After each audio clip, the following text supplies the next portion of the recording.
అమెరికాలో స్టూడెంట్ వీసాపై ఉన్న ఇద్దరు ఇండియన్ సిటిజన్స్ ని పోలీసులు అరెస్ట్ చేశారు. ఒక వృద్ధుడిని మోసం చేసి దొంగతనానికి పాల్పడినందుకు వీరిద్దరిని అరెస్ట్ చేశారు. వీరిద్దరిపైన మనీ లాండరింగ్ కేసు పెట్టారు. వృద్ధులను లక్ష్యంగా చేసుకుని బెదిరింపులకు పాల్పడుతుండటంతో ఇద్దరు ఇండియన్ స్టూడెంట్స్ పై చర్యలు తీసుకుంటున్నామని ఎల్ పాసో కౌంటీ షెరీఫ్ కార్యాలయం అధికారులు తెలిపారు.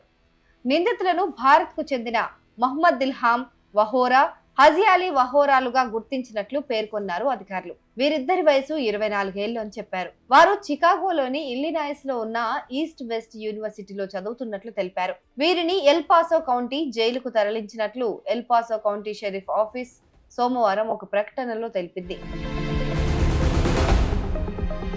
గతేడాది అక్టోబర్లో ఎల్ పాసో కౌంటీ షెరీఫ్ కార్యాలయానికి చెందిన ప్రాంతీయ సమాచార కేంద్రానికి ఒక వృద్ధుడు సమాచారం అందించారు.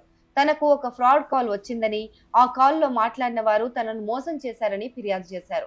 తనను మోసం చేసిన వాడు గవర్నమెంట్ ఏజెంట్ అని చెప్పుకున్నాడని, తనను అనేక సార్లు బెదిరించాడని పేర్కొన్నారు.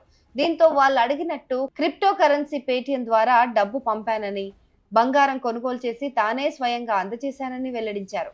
ఈ ఘటనపై దర్యాప్తు ప్రారంభించిన షెరీఫ్ అధికారులు cell phone tower record tracing ద్వారా నిందితులు మహమ్మద్ దిల్హాం, హజిలియాలను గుర్తించారు. వారి ఆచూకీ తెలుసుకుని అరెస్ట్ చేశారు. వీరిపై వృద్ధులను మోసగించడం, దోపిడీ, దొంగతనంతో పాటు చట్టవిరుద్ధమైన పెట్టుబడులను కలిగి ఉండడం తదితర అభియోగాల కింద మనీ లాండరింగ్ కేసు నమోదు చేసినట్టు అధికారులు తెలిపారు.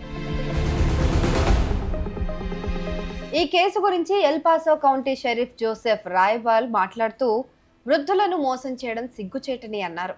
స్కామర్లు ప్రతి చోట ఉన్నారని, మోసగాళ్ల పట్ల వృద్ధులు అప్రమత్తంగా ఉండేందుకు వారి కుటుంబ సభ్యులు, స్నేహితుల సూచనలు, సలహాలు ఇవ్వాలని ఆయన వెల్లడించారు. ఫోన్ కాల్ ద్వారా మోసాలు ఇటీవల బాగా పెరిగిపోయాయని, ప్రభుత్వ ఏజెంట్లుగా, బ్యాంక్ మోసాల దర్యాప్తు అధికారులుగా, ఐటీ నిపుణులుగా నటిస్తూ వృద్ధులను మోసం చేస్తున్నారని తెలిపారు.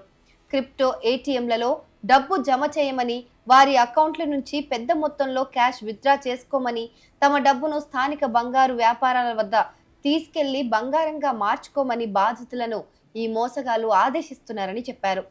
ఇలాంటి వారి పట్ల అప్రమత్తంగా ఉండాలని, అనుమానం వస్తే వెంటనే పోలీసులకు సమాచారం అందించాలని సూచించారు.